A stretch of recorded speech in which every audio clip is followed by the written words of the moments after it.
Olá pessoal, agora nós iremos ver um exemplo sobre umidade atmosférica. E esse exemplo nos diz o seguinte: em um determinado local, a pressão atmosférica é de 97,4 kPa. As temperaturas medidas pelos termômetros de bulbo seco e úmido são 25,6 e 19,5 graus Celsius, respectivamente. Considerando o psicrômetro aspirado, calcule, na letra A, a pressão atual do vapor, na letra B, a pressão de saturação do vapor, a temperatura do ponto de orvalho, as umidades absoluta e de saturação, o déficit de saturação e a umidade relativa. São todas as coisas que nós vimos em nossa aula de umidade, então nós iremos ver como se calcula. Na letra A, ele quer saber a pressão atual de vapor. Então, a pressão atual de vapor, nós temos que é dada por EA é igual a ESU menos A do instrumento vezes a pressão atmosférica vezes a temperatura do bulbo seco menos a temperatura do bulbo úmido.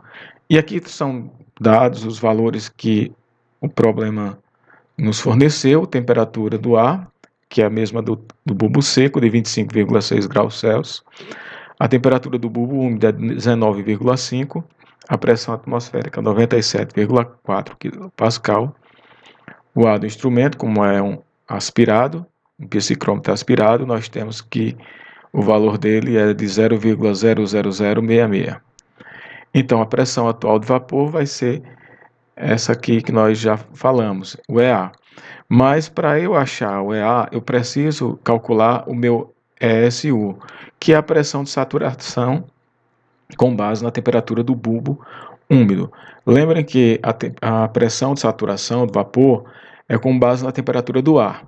E esse SU é com base na temperatura do bulbo úmido. Então, esse SU vai ser igual à mesma equação da pressão de saturação, só que a temperatura vai ser a temperatura do bulbo úmido. Então, temos que SU igual a 0,6108 vezes 10 elevado a 7,5 vezes o TU dividido por 237,3 mais TU.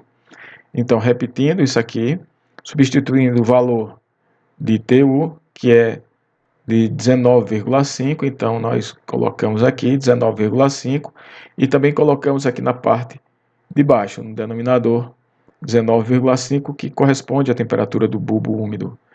Então, resolvendo essa multiplicação e essa soma, nós temos aqui no numerador 7,5 vezes 19,5 corresponde a 146,25 e no denominador 237,3 mais 19,5 dá 256,8. Então teremos 0,6108 vezes 10 elevado a 146,25 dividido por 256,8.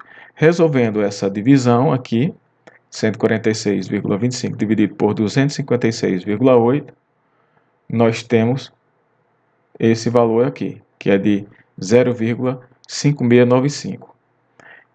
Então, 10 elevado a 0,5695 nos dá 3,7110, que multiplicado com 0,6108 nos fornece o ESU de 2,27 kPa. Então, como nós achamos o ESU, agora nós podemos substituir na equação da pressão atual do vapor. Então, teremos 2,27, que é aqui o ESU, menos o A do instrumento, que é de 0,00066, vezes a pressão atmosférica, que é de 97,4, vezes a temperatura do ar, do bulbo seco, que é de 25,6, menos 19,5. Isso aqui é igual, vamos repetir, 2,27 menos essa multiplicação aqui, nos fornece 0,06428, e essa subtração dentro do parênteses nos fornece 6,1. Então, essa multiplicação aqui, 0,06428 vezes 6,1, nos fornece como resultado 0,39. Então, subtraindo 2,27 menos 0,39, nos dá como pressão atual do vapor 1,88 kPa. Então, essa é a pressão atual do vapor para esses dados ambientais que foram fornecidos. Na letra B, ele quer saber a pressão de saturação do vapor. Então, a pressão de saturação do vapor, observe aqui, 0,6108 vezes 10 elevado a 7,5 T, só que esse T aqui é a temperatura do ar.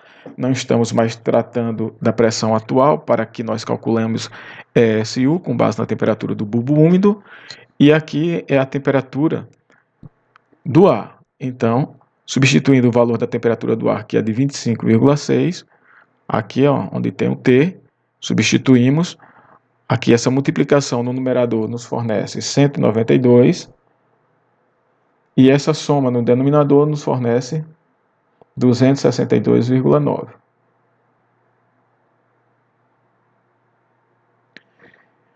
Essa divisão aqui, 192 dividido por 262,9, nos fornece 0,7303. Então, 10 elevado a isso aqui nos dá 5,374, que multiplicado a 0,6108 nos fornece como pressão de saturação 3,28 kPa. Como é pressão, essa unidade é dada em kPa. Na letra C, pede-se para calcular a temperatura do ponto de orvalho. E a temperatura do ponto de orvalho é dada por essa equação, 237,3 vezes o log de EA dividido por 0,6108 dividido por 7,5 menos o log de EA dividido por 0,6108. E aqui o EA é a pressão atual de vapor que nós calculamos. Então, essa pressão atual de vapor que foi calculada, nós já transportamos para aqui o resultado dela, para facilitar a nossa visualização. Então, o EA vale 1,88. Então, substituímos esse valor aqui de 1,88. Depois, dividimos 1,88 por 0,6108, que nos fornece 3,0779, tanto no numerador como no denominador. O log de 3,0779 é 0,4882, tanto aqui no numerador quanto no denominador. Essa multiplicação aqui no numerador, 237,3 vezes 0,4882, nos dá 118,849. E essa subtração aqui no denominador nos dá 7,0118. Então, resolvendo essa divisão, a minha temperatura do ponto de orvalho é de 16,95 graus Celsius. Observe uma coisa quando vocês forem calcular a temperatura do ponto de orvalho. A temperatura do ponto de orvalho ela sempre será inferior à temperatura do ar. Lembre que, como foi explicado na aula de umidade, tem que resfriar a parcela. Então, quando há o resfriamento da parcela, então, se a parcela é resfriada, consequentemente, essa temperatura aqui tem que ser menor do que a temperatura do ar ambiente. Ok? Então, aqui teremos a temperatura do ponto de orvalho de 16,95 graus Celsius. Na letra D, ele quer calcular a umidade absoluta e a umidade de saturação. Então, a umidade absoluta é 2.168 vezes EA dividido por T. E aqui nós achamos o EA, então teremos 2.168 vezes 1,88, que é o EA. Isso nos fornece 4.075,84. E no denominador, lembrando que a temperatura é dada em Kelvin. Então nós temos que somar a temperatura do ar, que está em graus Celsius, adicionar com 273, que é para converter em Kelvin. Então 273 mais 25,6 nos fornece 298,6. Então, o resultado dessa divisão nos fornece como umidade absoluta 13,65 gramas por metros cúbicos. Essa é a umidade absoluta. A umidade de saturação é a mesma, semelhante à umidade absoluta, só que nós substituímos o EA por ES. Aqui nós já colocamos o ES para facilitar nossa visualização. Então, substituindo o valor de ES, que é 3,28, essa multiplicação nos fornece 7.111,04, dividido por 273 mais 25,6, que nos fornece 298,6. Então, essa divisão é igual a US, aqui, por favor, corrijam, aqui não é o A, é o S, de 23,81 gramas por metros cúbicos, tá? Então, é o S aqui, o A aqui e o S. Houve um erro de digitação. No entanto, pessoal, prestem bem atenção com relação a essa temperatura, que é transformada em Kelvin. Embora que você esteja tratando a umidade absoluta, a temperatura que você está relacionando aqui é a temperatura do ar. Não vai modificar. Tanto aqui de saturação como absoluta, a temperatura é a mesma, a temperatura do ar. Você não vai pegar a temperatura de bulbo úmido, não. Sempre será a temperatura do ar. Ok? Na letra E, nós temos o déficit de saturação, que o déficit de saturação eu optei por calcular o S menos o A, que vai ser 23,81 menos 3,65, que dá 10,16 gramas por metros cúbicos. Então, isso aqui é a quantidade de gramas por metro cúbico que o ar falta para se tornar saturado. Então, eu também poderia calcular esse DSAT, ou seja, esse déficit de saturação, pelos outros métodos que nós vimos, pela pressão de saturação de vapor menos a pressão atual do vapor, também poderia ser calculado. ES menos EA, também poderia fazer essa subtração, que também não teria problema de calcular o DSAT.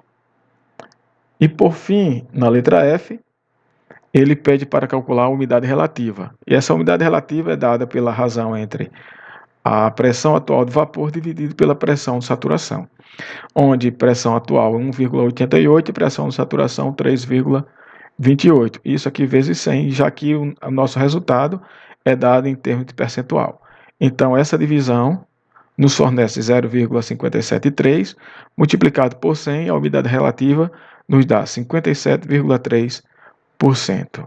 Então, esse aqui, pessoal, é o exemplo que nós temos para apresentar para vocês. Então, qualquer dúvida, coloque lá no fórum de discussão que nós esclareceremos. Então, um grande abraço, até a próxima aula.